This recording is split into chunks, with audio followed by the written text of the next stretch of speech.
Presented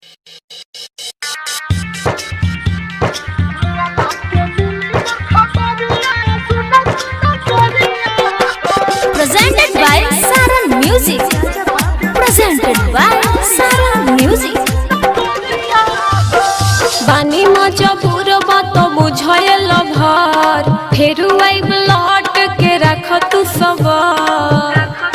ए जान सुन ना, बानी मजबूर बात बुझल भर फेरू आइब लौट के रख तू सवार।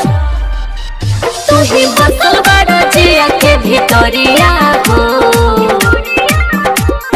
जातारू तो सुनो जा जा पिया के नगरिया हो, मुअला के मिली मोर खबरिया सुनो सुनो गोरिया हो, मुअला के मिली मोर खबरिया सुनो सुनो गोरिया हो। Presented by Saran Music. Presented by Saran Music. Aditya Recording Studio, Gopalganj.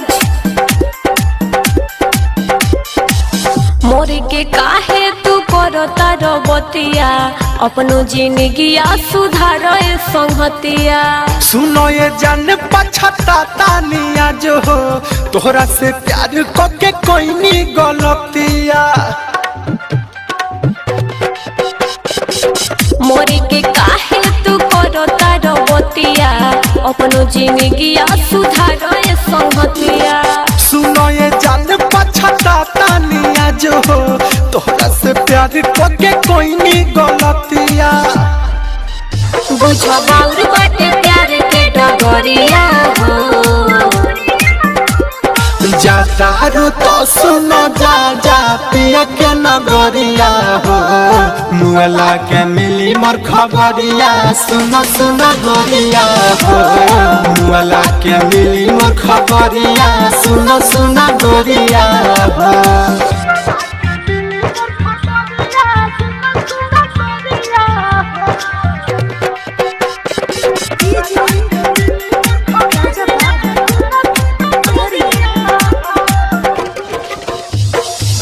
बारे महीना में बारे हलियाई, सुन दीपक नाही तोह के सताई। तू खुश रहबू से सनाथ के संगवा, तारा बिना अभी हम छटपटाई।